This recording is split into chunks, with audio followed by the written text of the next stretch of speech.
Currently, the only products that can be sold in imperial units are draft beer or cider by pint, milk in returnable containers by pint, and precious metals by troy ounce.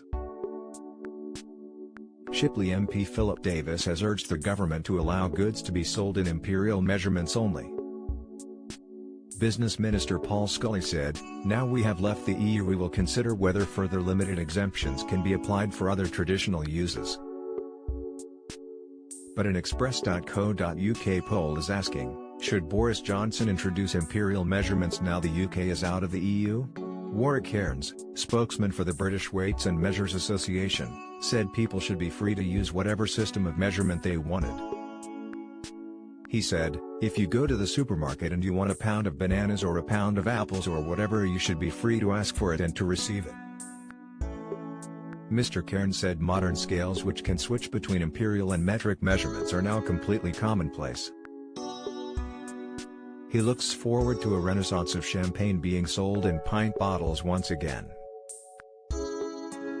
For campaigners such as Mr. Cairns, imperial measures are a direct link with ancient history. He said, "It's, I think, a living connection with our past. A lot of these measures come from the Romans, who in turn took them from other cultures before them." Sir Winston Churchill once described an imperial pint of champagne as an ideal size for a man like me. The wartime Prime Minister said a half bottle was insufficient to tease my brain, but described a pint of champagne as enough for two at lunch and one at dinner. Anyone hoping Brexit will result in the elimination of the metric system in the UK will be disappointed. Business Minister Mr. Scully said, "The government recognises that some people have a preference to use imperial units in their day-to-day lives. At the same time, it recognises that many others are not familiar with imperial units and that the use of metric is a necessity for British businesses to compete in markets around the world."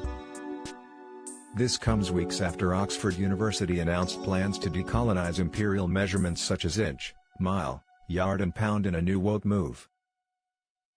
This summer, undergraduates have been hired to conduct extensive research into how Oxford's science curricula to make it less tied to Britain's past. The students, along with scholars, will draw up plans for lecturers to implement recommendations. It comes amid accusations the mile, inch, yard, pound and ounce are tied deeply to the idea of the empire.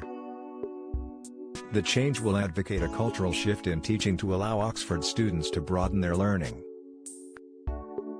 The plans aim to help students understand the global historical and social context to scientific research, as well as assessing historical work, revising older narratives of scientific progress. An Oxford spokesman said, "The university supports the Diversifying STEM Curriculum project, which is looking at how curricula might change to acknowledge questions of diversity and colonialism. We value the input of students into this work. All recommendations arising from the project will be referred to departments to consider next steps." According to The Telegraph, one curriculum addition to be considered is the history of modern measurement, which is tied deeply to the idea of the empire and imperial standardization.